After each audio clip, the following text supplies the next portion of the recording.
Welcome to Life, Death, and the Space Between podcast. I'm a licensed clinical psychologist and medium, and here we explore life, death, consciousness, and what it all means. Today, I have Lydia Cho on the call. Oh, God, I'm stumbling already. Lydia received her doctorate in clinical psychology from Teachers College, Columbia University, studying and researching spirituality under the supervision of Dr. Lisa Miller, and her internship at the Brooklyn VA, with a concentration in neuropsychology, substance use disorder, and geropsych oncology. She completed a 1-year geropsychology fellowship with an emphasis in neuropsych at the Boston VA and a 2-year neuropsychology fellowship at McLean Hospital in Boston.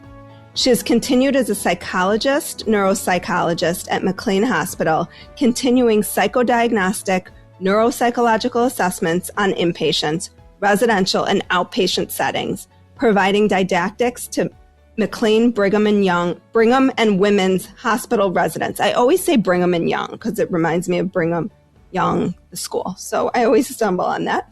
Providing supervision to neuropsych fellows and administering neuropsych evaluations for research purposes. Welcome, Lydia. Anyone else feel like they were shot out of a cannon this month? I certainly do. It feels like everything has just taken off. And so I'm excited to share that the rest of the year has got great content and 2022 is already shaping up to be incredible. So if you want to know what's coming and what I've got planned for you, please go ahead and sign up for my newsletter. It is actually the thing that's fallen to the bottom of everything I do, unfortunately, but I am going to make it come back. So as a busy mom of 3, I have had to prioritize some things, and the podcast always gets priority over everything else. So if you haven't signed up for my newsletter yet, you can do that on my website, dramyrobbins.com. You can also follow me on Instagram, and you can link there. Also, if you could support the podcast, that would be fantastic. You can go to patreon.com. You just put in my name. Any sort of financial support is so appreciated right now as I'm really ramping up with some great guests into 2022. And I want to sort of elevate my listener experience overall. And one way I am doing that is on Fireside. So if you have not joined me on Fireside yet, I know I've seen a few of you over there. Maybe you're kind of hiding in the background, but you can be on the show and ask questions of my guests, which is amazing. All my shows are on Thursdays. They are live. Time kind of varies depending on where my guests are, but generally between 12 and 2. So you can have lunch with me if you're back at the office and having lunch. I would love to see some of you over there. It's a great platform. It's fun to be interactive and to hear all of you and hear your questions. Also follow me on Instagram at Dr. Amy Robbins. And I think that just about covers it. So here is this month's episodes. Thank you so much for inviting me. So I am part of why I reached out to you. For those who heard my email with Lisa Miller, Dr. Lisa Miller, who wrote The Awakened Brain, I wanted to follow up on Synchronicities. I felt like that really should be its own show. And I remember reading in the book that you were one of the people who was responsible for helping for doing the research on this. So can you start by telling us, I know it was a while ago that you wrote your dissertation on this, but what led you at the time to studying synchronicities? So, I think that life is a very circuitous, fortuitous path. Like we can never figure out exactly what we're going to end up doing. So I think that I'm just going to step back, if that's okay, and just describe like my interest in psychology and spirituality, how I even got into this field, if that's okay. Absolutely. So I think that a big part of my interests have really, were really profoundly impacted by my parents and my grandparents. So my parents are very, scientifically minded. And my grandparents are also, really well educated, but also very quite religious and spiritual. So we grew up going to church, Presbyterian church in Los Angeles. And we grew up like, praying every night before we went to bed, and grandma would always pray for me and say she's praying for me. So prayer has always been a part of my life. And I feel like spirituality has been a very prominent aspect of my life. And also I think what also needs to be considered is my cultural background. I'm Korean, born and raised in the States, but grandma and grandpa are originally from North Korea, born in 1919 and 1924 in North Korea, and are very, raised me with like a very Korean mentality, like family is really important, working really hard, helping other people, and also being really humble. So I think that growing up, again, with grandma and grandpa, my parents who are both like scientific people, it's really made me want to pursue psychology. I know that I'm kind of being really kind of vague, but I think growing up, the expectation was go to medical school like my parents. And I was like, no way, I'm not going to do that. Mm-hmm. I mean, they were so hardworking. They didn't really have time for us. My grandparents did all of the raising. So this is my dad's parents. So grandma and grandpa, totally loving and always supportive and unconditional love and always believing in us. And I was thinking, more than maybe physical health, like emotional health is so important, right? Like our emotions and our bodies are connected. People somatize situations like feelings, like, you have headaches or stomach aches or like a lot of physical somatic symptoms, which are expressions of emotions. And just, I felt like, I really felt like emotional functioning was so important. And in the background was always like being a little bit spiritually minded. I'm not like one of those proselytizing, evangelizing people. I've never been really comfortable with that, but it's always been like my own thing that I like, that resonates for me. So graduating from college, classics major, what am I going to do with my life? I applied to graduate school, went to teachers college for my master's. I hooked up with Dr. Leah Lapidus to do forensic research because I was like, maybe I'll do forensic. But I've always wanted to do like psychotherapy, incorporating spirituality, and Lisa Miller was there. So Leah Lapidus, she worked with Zimbardo, graduated from NYU, like really prominent female. So for people who don't know Zimbardo, I do, but other people might not. Can you tell people who he is and what? Oh my goodness! Some of the research he's been responsible for. Seminal researcher.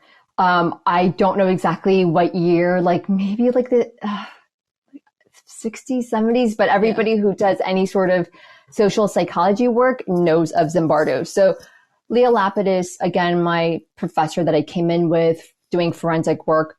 And then there's Lisa Miller. And, spirituality was something that she was, she had a class in it, in this religious diversity, spirituality, psychotherapy class. And I took it and I loved it.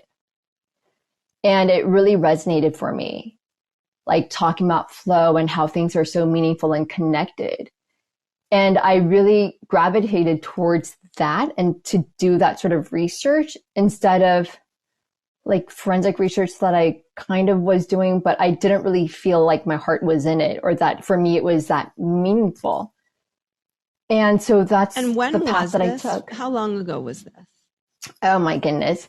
So Amy, I graduated from college in 1998, and then I did my master's from 2000 to 2001, and then my PhD from 2001 to 2008.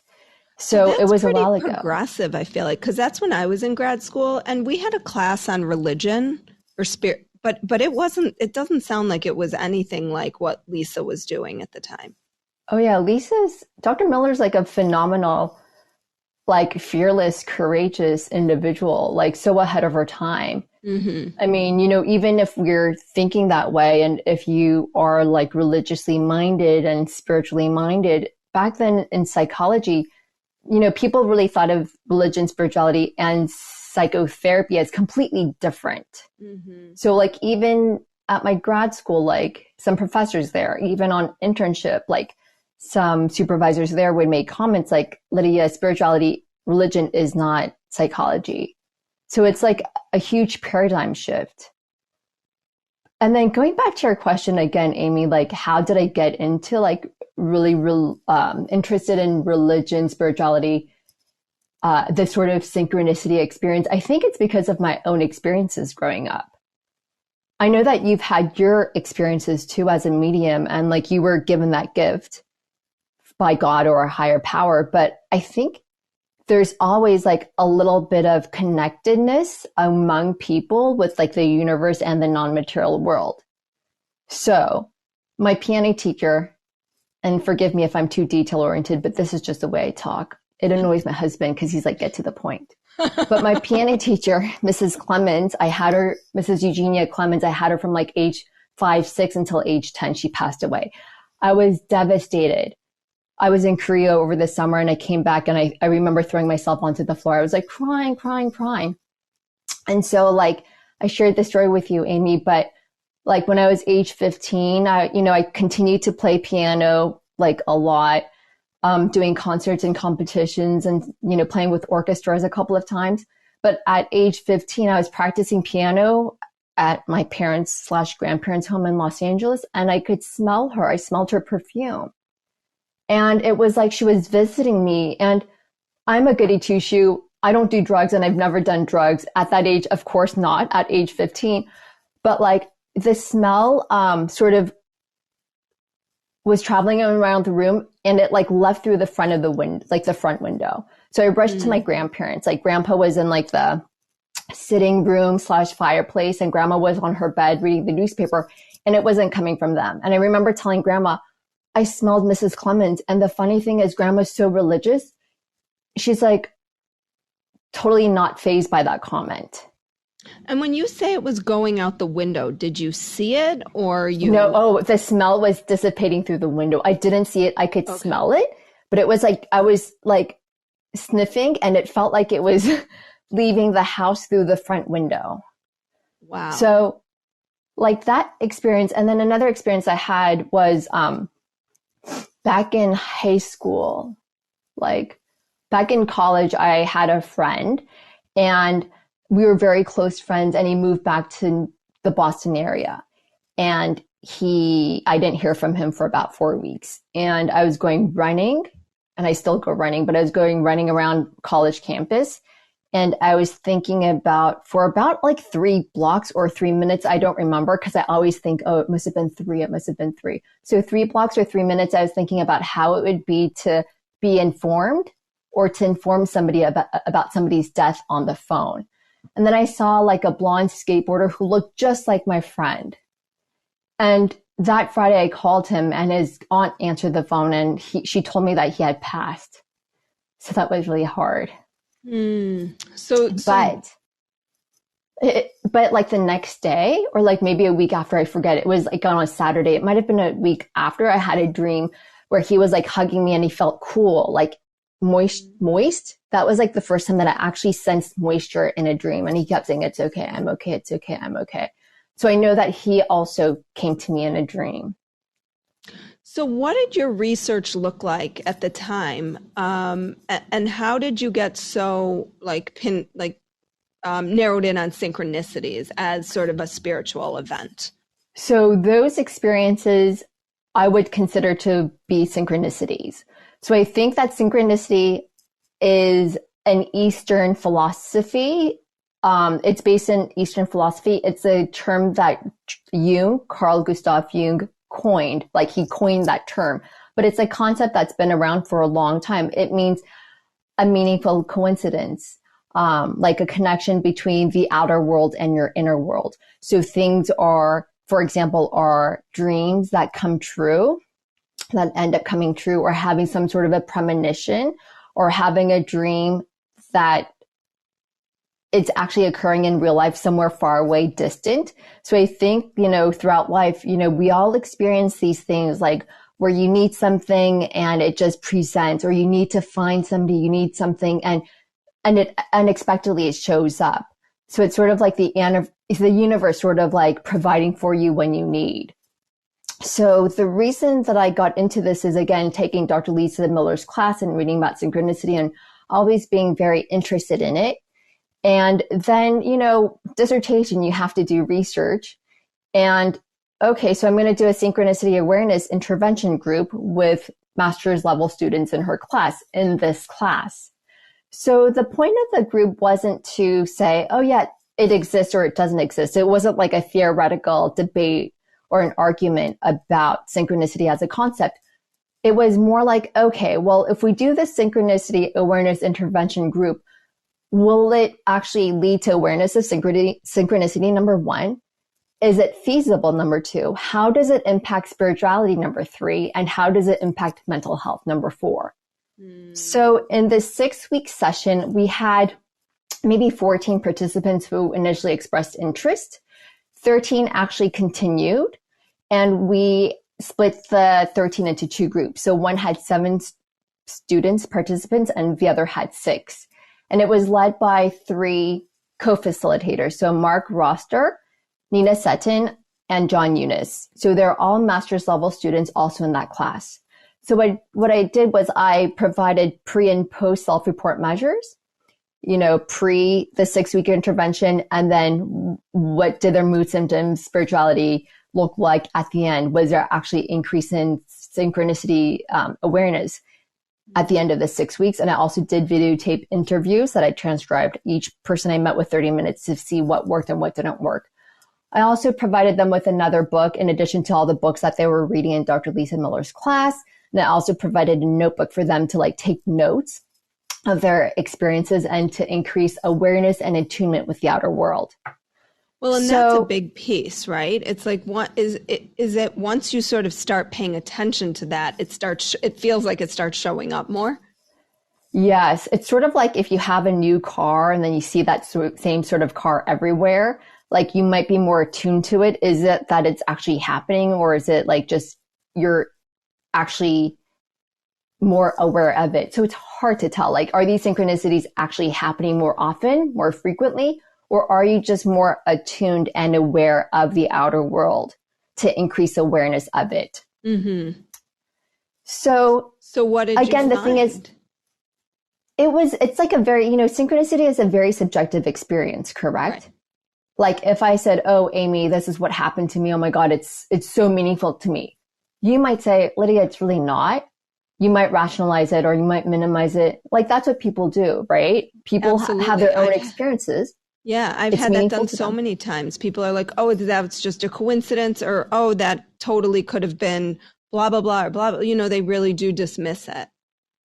And that if they dismiss it, that's their prerogative, but your choice and your subjective experience is very meaningful. What we found is that, synchronicity awareness group intervention does increase awareness of synchronicity. They were also in that class at the same time where they were talking about religion, religious diversity, spirituality, and psychotherapy. So it's hard to know if it was them being in the class or if it was a group, because I didn't have a control. It was a pilot study. Mm-hmm. We found also that there's something called negative religious coping, where you feel like, oh, God has abandoned me, or religion is something that is you feel victimized by. So there's reduction in terms of that. There's actually increased congruence between increased synchronicity awareness and congruence with religious belief system, their overall cosmology. And we also felt that, there were significant improvements in terms of mood symptoms, but again, there wasn't a lot of variability or diversity in terms of levels of mood symptoms. So everybody was relatively not depressed or not anxious, but qualitatively, there was a little bit of a less ruminative quality in terms of their anxiety. So people wrote about when things didn't work out to, that there might be a bigger picture here. It may not seem like it's working out right now, but this may be for a bigger, better purpose, and to sort of let go of control, not be so type A controlling like I am that way, but to be more open and receptive to the universe and to feel more at ease, more connected. There was definitely a theme of connectedness with each other in the room, despite difference in religious belief systems, despite difference in ethnicities and cultures, because, this sort of experience, I think, is a very profound cross-cultural, cross-religious ethnicity experience that's been around for ages. Mm-hmm. Can you talk a little bit about you know, Carl Jung it took him a while to really come out with his perspective on synchronicity. It wasn't almost until the end of his life, right, that he shared this. And he and Freud worked very closely together. They were sort of the fathers of psychology. What did you see as their different views on spirituality? And then if you could also maybe speak to how um, synchronicities is based on sort of these old Eastern philosophical beliefs. Okay. Very good question, Amy. So as you know, Freud is, the father of psychoanalysis, and he, you know, was a bit dismissive of religion and spirituality. So, as a child relies on their parents for emotional support, nurturance, and comfort. As they get older, the child then separates from the parent and individuates into an adult. And he wrote that people who seek religion or move that way are shifting their dependence on their parents onto religion. And he considered that to be a mass delusion. So religious people are delusional, that it saves them from individual neuroses. Right. So it became like religion became the projection of the parent. Yes. Or they displace their dependence from their parents onto their religion, that they're less independent. But, Freud had a lot of good things, like a lot, good, very seminal figure. Again, I conceptualize cases from a very psychodynamic perspective. But again, his view of religion and spirituality, I don't know, like whatever he had gone through, it didn't resonate for him. So Jung was a student of Freud's. And if you have a teacher who's telling you that stuff, you're not really going to you don't really feel comfortable pursuing that sort of line of thought, correct? So even though Jung had always, thought of religions, all religions have value. Religion is like a great psychotherapeutic system full of imagery and symbols, and it helps guide people, make more ethical decisions. I don't think that he actually felt comfortable talking about it, speaking about it until he was older. I mean, the first time that he actually used the word synchronicity was at age 55 and then at age 60. And then it wasn't until his mid-70s that he published a book about synchronicities. I really do think that he wrote that it's because he kept experiencing more synchronicities with each decade that it's something that he couldn't ignore anymore. He had to feel more comfortable. He also wrote that maybe a lack of courage to talk about it, as well as feeling that he didn't have enough scientific knowledge, but his own subjective experiences was something that he couldn't ignore any longer. Incorporation of Eastern philosophies, again, the I Ching, which is the Book of Changes, it's a Chinese divinatory method where you might ask a question and then you have a stock of yarrows or coins and you drop them. And the way they land is you look at the book.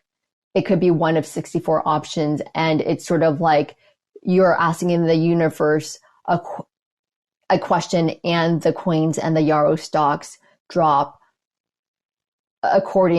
demonstrating what the answer is. And then you're looking at a book. So it's like a divinatory method.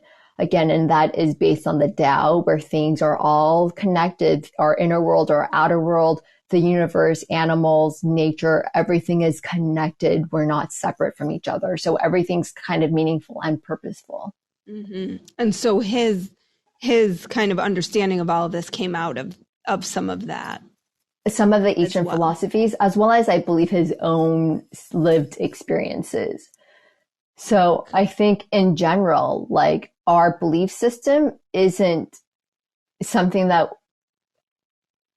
it's really quite informed by what we've lived through. I can't say, I don't feel comfortable saying, you should believe in this because this is what I believe in. I feel comfortable saying, this is what I believe in. What do you believe in?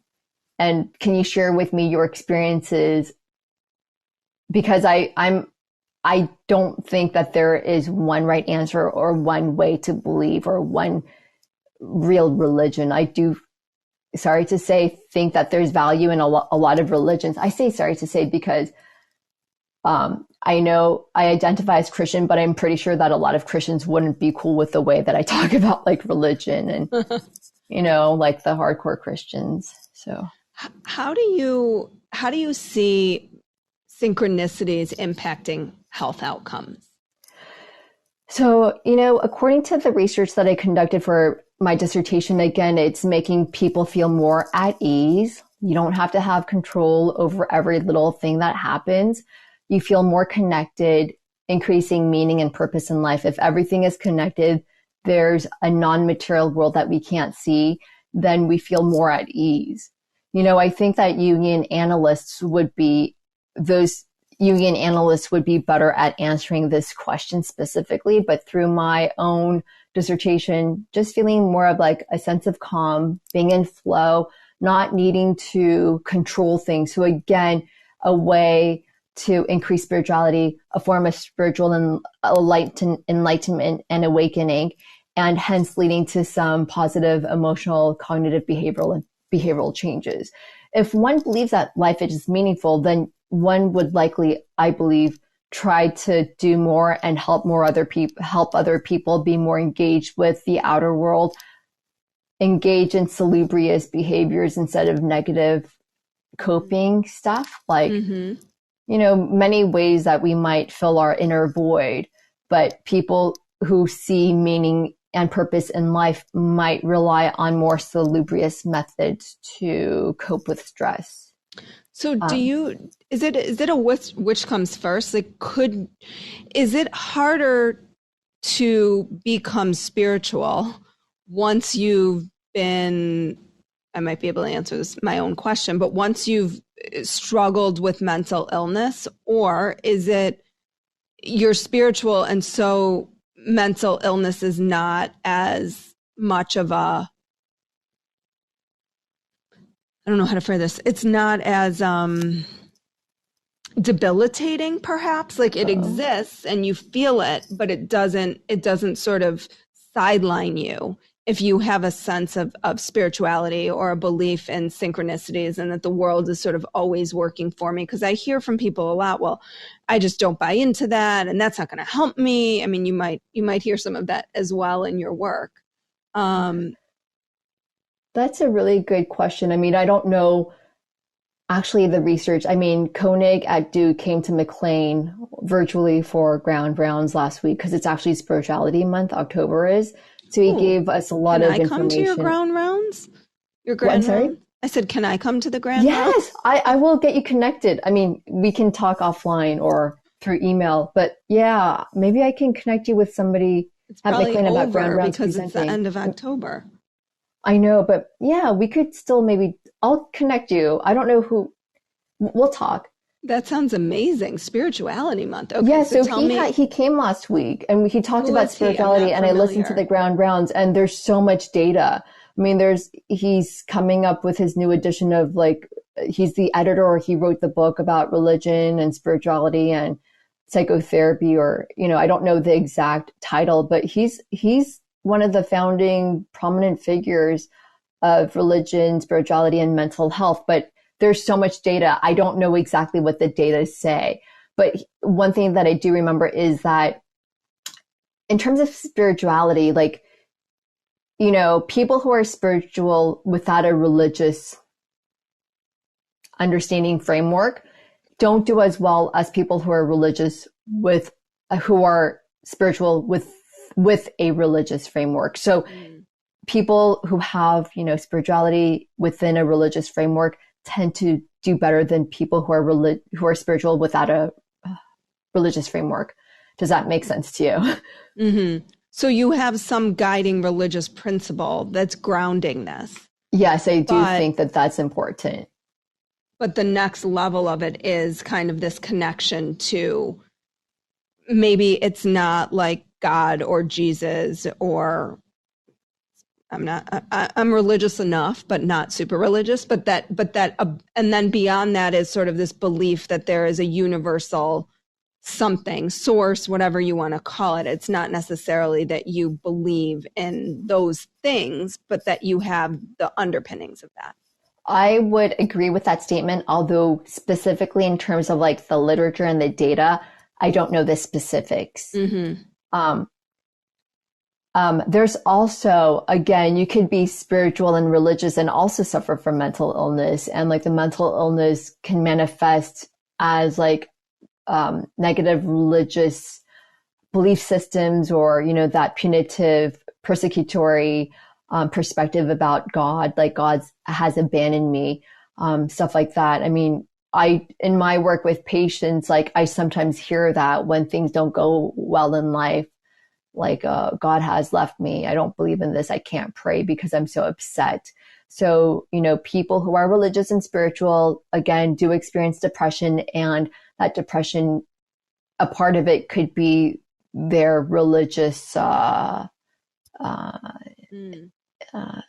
No, that a religious belief system. Mm-hmm. And so, well, and again, yeah, I mean, this isn't to say that because you have a belief in spirituality and religion, you don't suffer from mental illness, right? It's just right. it is maybe a mitigating factor, or it helps to, not a mitigating factor, it helps to decrease perhaps the intensity of the symptoms or the Right. illness or whatever Right. it is. Right. And also at McLean, I have to say that there's also a chaplain, Angelica. So if there are patients, like I've had patients who are experiencing a lot of depression, bereavement because of a loss, and like a family member dying or a family member becoming really ill. So I will alert the team to have the patient meet with the Reverend Angelica. I saw her today, but she goes by Angelica. And so I do think, you know, even at McLean, we are definitely incorporating more of a religious spirituality perspective and being more mindful of patients' religious spiritual backgrounds and how that can impact mental health and how mental health can be manifested in those ways. Mm-hmm. So important. So, yeah, I mean, McLean is one of the top mental health hospitals in the country. What is it looking like there, and how are you incorporating? I mean, obviously, Jeff, for those who missed, it was a while ago. I think it was like last February. I interviewed, I always say his name wrong, Jeff Redinger. Yeah. He wrote the book Cured, and that was how he's connected with me with several other amazing therapists and psychologists also in this field, but he runs, right? He's the director there. And yes, he's one of very the directors spiritual. of the units, yes, Yeah. of the McLean Southeast. So the way that religion, spirituality looks like, you know, we also have somebody named David Rosmarin. David H. Rosmarin, he's a PhD. He also has a thriving anxiety clinic in New York, like several locations. But he is a director of or started like a spirituality division. So I should get you connected with him too. You may want to talk to him. But what he did is he's actually done research administering some spirituality measures on inpatient units throughout the hospital. He has a lot of data. So the way that McLean is looking, you know, there's definitely increase in diversity in terms of like race and gender, sexual orientation, and including spirituality and religious perspectives. And I think, you know, greater openness, October being Spirituality Awareness Month, and having Koenig from Duke present at Ground Rounds last week or the week before. What I think I was asking, and I think it's I was talking over you. No. I'm not familiar with Koenig and his work. So Koenig is at Duke University, and he does a lot of religion, spirituality work. He one of the measures that I used for my dissertation is the DUREL, one like a religion spirituality measure, like assessing how often you do different religious perspectives. I mean, behaviors like praying and going to church, but a lot of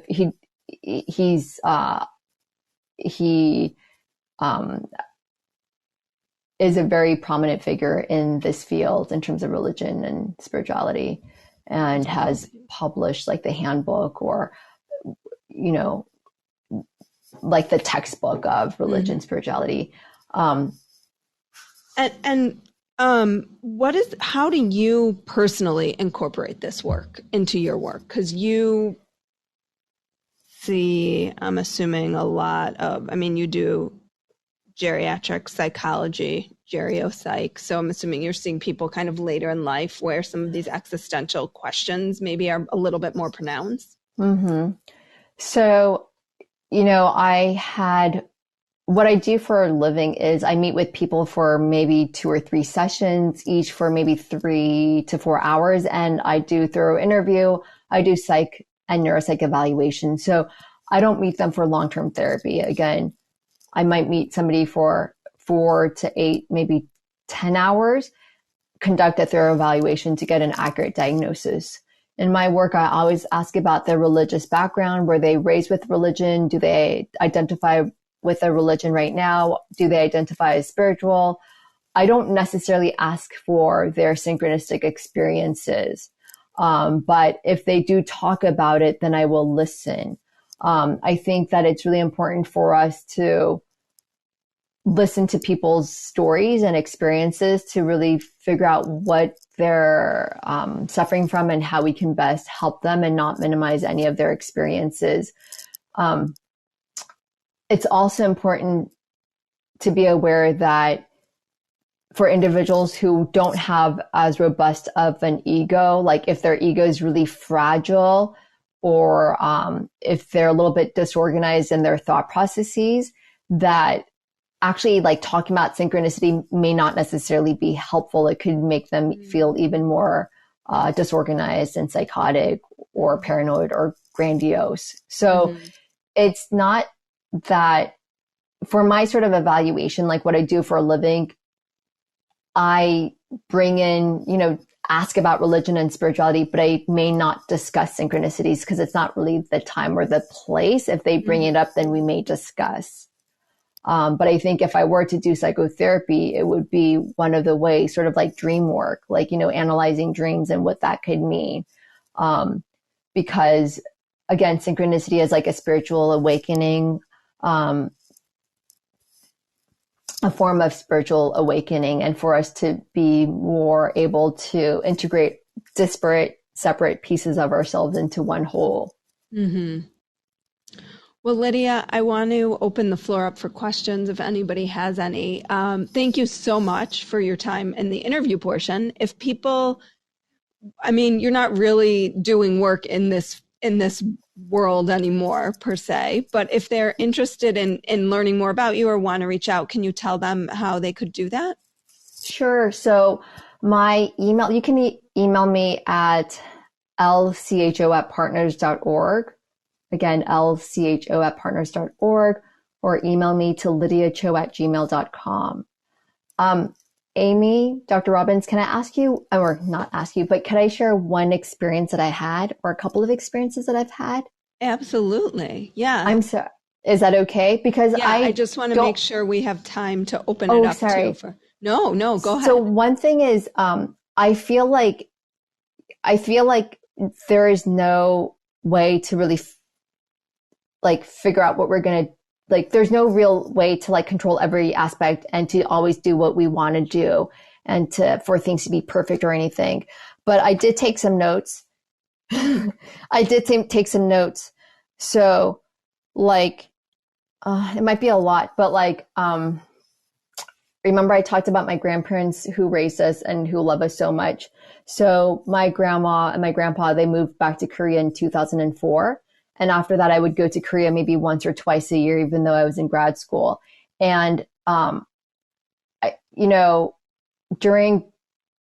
right after I graduated from grad school and I was on my postdoc, the first postdoc at the Boston VA, I was actually pregnant, but it ended up in miscarriage. There was no heartbeat at 9 weeks. And then the baby was going to be born on January 17th, 2010. And that happened to be like my favorite number. That was like my password during that time, January 17th, even before I knew that that was the date of birth of the baby. And in October, October of 2009, my grandpa came to me in my dream, and he had Parkinson's. And so I was like telling my grandpa, and he was telling me in Korean, Lydia, go to Korea. Listen, go to Korea. And I kept saying, Grandpa, let me drive.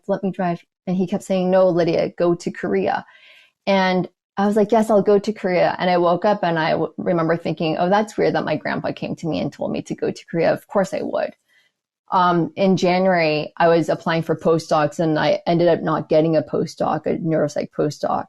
I ended up getting pregnant, and I went to Korea when I was 12 weeks, when the baby was 12 weeks, which was in mid-April. And my grandma passed away in mid-May, on May 18th. And had I been pregnant, had the first pregnancy come to fruition, I wouldn't have been able to spend like the last month of my grandma's life with her in Korea. Mm-hmm. And then in Korea, after she passed away, I was pregnant, and, I came back to the States. I didn't get a postdoc, but while I was in Korea, I had a dream that Alan Schiller, who's the training director of McLean, and I spoke on the phone. And when I came back to Boston in September, the postdoc at McLean opened up, and I let him know that I was interested. I interviewed on the 7th of October, and I was offered the position on the 14th of October, which was when I had the C-section for Riley. So I think that everything happens for a reason. Like, I didn't get a postdoc. The pregnancy was, ended up in miscarriage, but then I had Riley, and I got to spend time with my grandma, and I got this postdoc. So, you never know. Things happen for a reason. And sometimes, like, I know that saying can be upsetting for people who think, why did this happen to me? Or how did this happen to me? Or how could there be a reason for this happening to me? And it's not to dismiss that feeling, but to say sometimes it could take years or a lifetime to even be able to step back and see the bigger picture of mm-hmm. how the whole thing came together, right? Mm-hmm. The whole thing meaning your life, and mm-hmm. And perhaps even after life, if we want to go there. Of maybe course. Not for today's podcast, but of course. I just got a speaker request. Someone wants to come up and ask a question. Was there anything else you wanted to share? Oh no, that was it. Okay, thank you. I'm going to have Mary come up. Hi, thank you so much. I've really enjoyed this discussion. And I will preface it by saying I'm sitting outside. You might hear my wind chimes in the background. I'm weeding. I'm jealous because I'm in Chicago and I will not be sitting outside for some time. Yeah, well, this is why I'm outside right now, because that big storm system is coming our way, and we've got another 2 or 3 days of rain heading our way. First of all, again, just thank you. This has been such a good discussion. I just love hearing other people's perspectives, and especially when it's scientifically based. You feel like I have nothing against woo-woo, but I also appreciate just hearing logistical, especially when my husband walks out, as he did a few minutes ago, and he hears what I'm listening to. He's like, what now? I'm like, no, it's legit, man. And one comment that I really was thinking about is that when you have a religious upbringing, that perhaps that helps a lot when you decide to switch from religious to spiritual living. Maybe that doesn't work for everybody, but I agree. I already had that really for myself, a strong foundation in believing. So synchronicity and spirituality are just kind of like the logical next step. But my real question is for Lydia and Amy too. What is the role of prayer for you? And how does that jive with synchronicity? Thank you.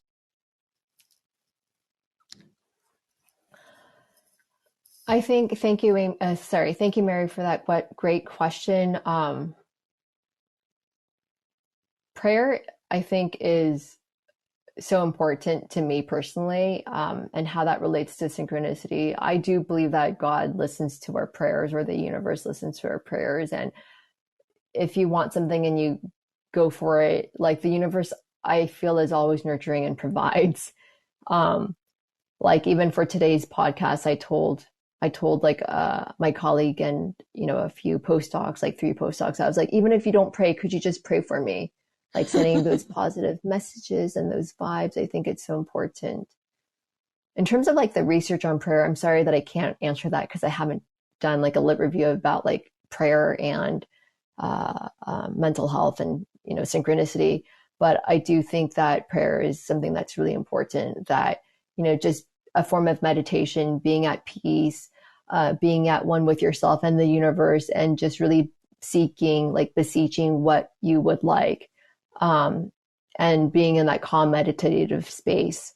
So again, prayer, spiritual enlightenment and awakening, all of these are so related in my opinion. Yeah, Mary, I actually don't think of what I do as praying because it feels religious to me, and that doesn't resonate with me as much. But I sort of think of my prayer, for lack of a better term, as a conversation with something greater than me. And for me, it feels like it's ongoing. Like sometimes it's as I'm falling asleep at night, just asking for protection and love and healing and whatever I need. And sometimes it's just sort of, Lydia, like what you said, like all day, I'm just in conversation with like, can you show me what I need to know next? Or can you provide for me what I need? And so it doesn't feel separate from Mm-hmm. my engagement. It feels like an ongoing conversation, just like I have conversations with the people around me. I'm just constantly also having that conversation with whatever this higher universal source power is. And I throw gratitude in there a lot too, which is like just when the universe does provide what I'm asking for, I always say thank you. Or shows me, I say, thank you so much for showing me that or for making it clear for me. Sometimes I say, why haven't you made it clear enough for me yet? I don't know. But it doesn't feel separate to me, but it does feel like the more I do it, the more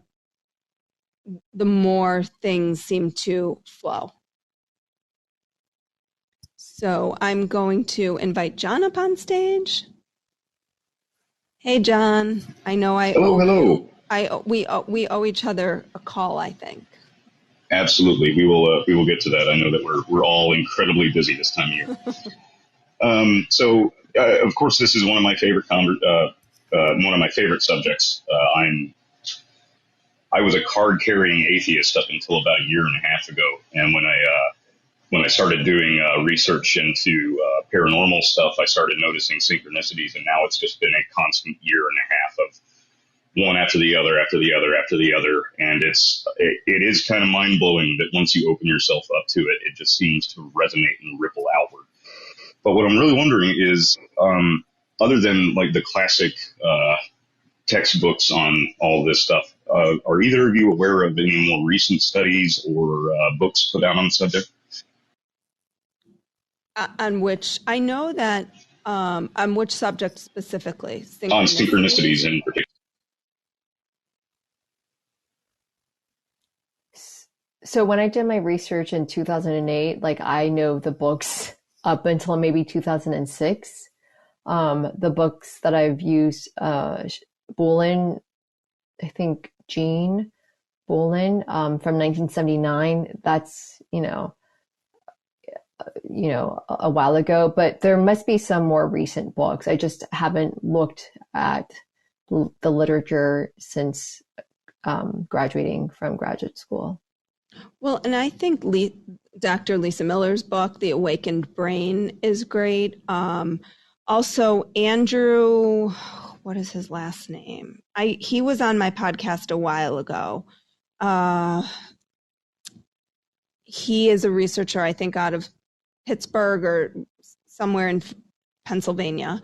And he's done a lot in this spiritual realm as well. So the religious spirituality. So you might want to look into his work, John. And I can DM you on Instagram on that because I do have his information somewhere. I just need to find it. All right. Well, thank you so much, Lydia. It's a pleasure to meet you and great conversation. Thanks, John. Did anybody else want to come up and ask any last questions? Well, Lydia, thank you so much for your time today. This was a great conversation. I really enjoyed speaking with you. I'm glad. Thank Jeff for me. I'll send him an email too, for helping make this happen. And to your students or not, maybe not your students, but everybody that you worked with who you said, just make sure it goes smoothly, because it did. This was smooth today. So no tech issues, nothing. So thank you so much. And thank you to your friend who helped make this happen with the Thanks, iPhone. Katie. All right. Thank you. And thanks everybody for listening. I enjoyed having you on and having your questions and everything. So have a great day. Thank you, everybody. Bye. Like what you heard today and want to hear more? Wondering what comes next and what it all means? Head over to Apple Podcast, Spotify, Stitcher, Google Play, or anywhere you get your podcasts and hit subscribe. Also, if you could take a minute to rate and review my podcast, I would really appreciate it. Stay tuned as we continue to explore life, death, and the space between.